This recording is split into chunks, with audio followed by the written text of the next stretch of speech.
Hello to anyone out there who might be listening.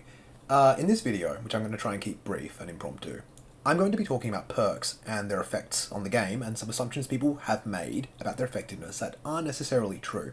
I'm doing this kind of just on the fly. I am not going to be doing any audio editing, so you're going to hear my mouse clicking, you're going to probably hear cars going past in the background, and, a lot of breaths and maybe my cat making noises.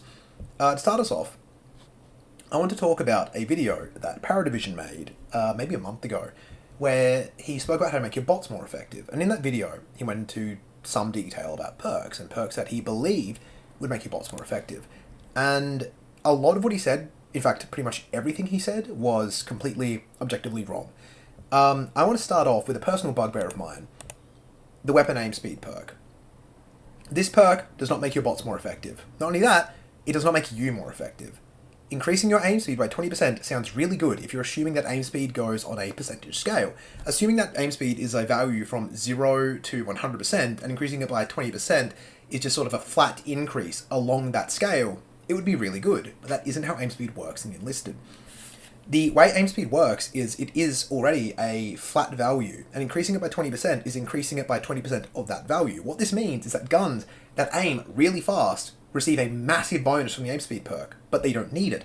And guns that aim really slowly, like machine guns or AT rifles, receive a tiny increase from the aim speed perk. So if your gun has an ADS speed value of 0.3, it goes up by 0.06.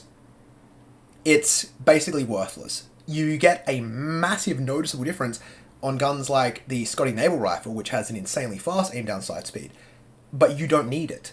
That noticeable difference is also extremely minor in an actual gameplay sense, because you're already aiming at your enemies so fast that being able to aim at them at 20% faster doesn't really make a difference. And not only that, this doesn't really do anything for bots, because bots don't actually need to quote-unquote aim at their target the way that you do. They will freak out aiming and unaiming over and over again and still land a perfect headshot. They can just keep zooming and unzooming and still nail their target from 100 meters away. Their ability to aim, despite what Paradivision said in his video, is not affected by this perk. They are machines. They don't care about this. It doesn't make them more accurate. It doesn't make them less accurate. It does not do anything for them, and it doesn't do anything for you. Also, I want to move on next to this perk. This perk does not do this. It does not, apparently, make your gun more accurate after quick turning. Apparently, it's more of just a flat 40% increase to hip fire accuracy.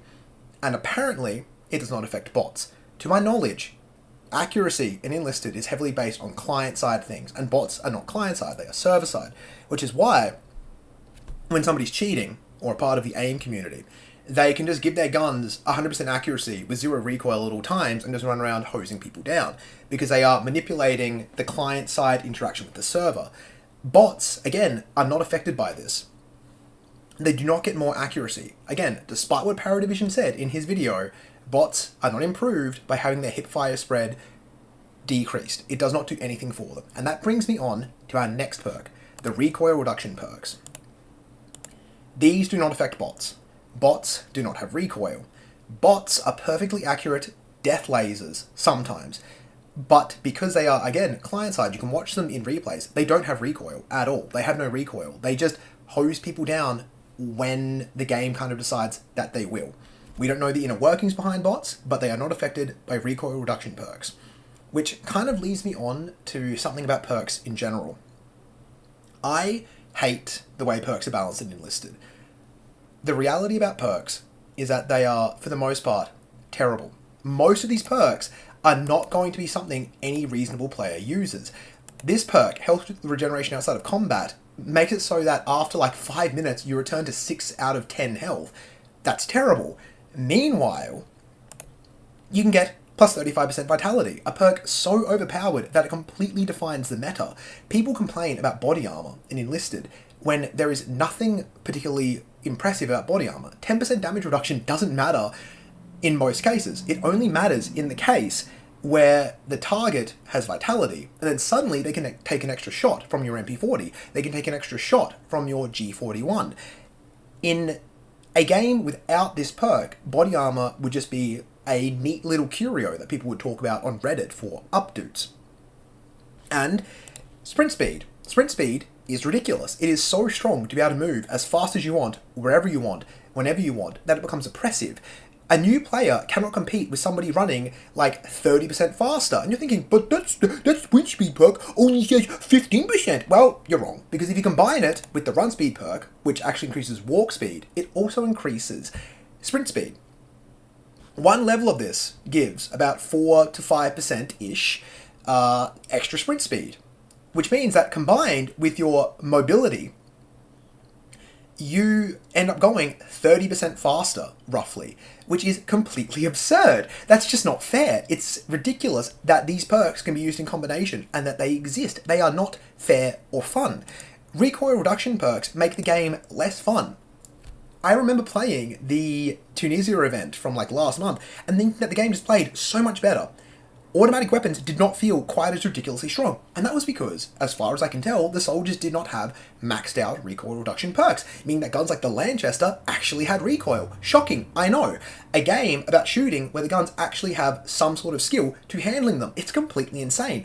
I think that the only thing we can really do going forward is to nerf these perks. I think that this needs to be reduced to 15%, and this needs to be reduced like a maximum of like 20 to 24% or something, because it's just making the game so much worse and so much more imbalanced. The difference between the haves and the have-nots, where somebody can have their gun recoiling 50% less. And yes, it is 50%, because if you max this out, it gets combined with, your weapon handling skill, meaning that it goes up to 50%.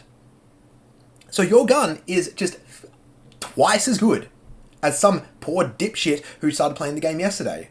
That's not fun, and it's not fair. I think the point of this video was that Paradivision was wrong about aim speed and recoil reduction and hipfire spread affecting bots, but it kind of sort of turned into a rant about how perks are ridiculously overpowered. So, yeah, I'm going to cap this off here. Thank you for listening. Goodbye, I guess.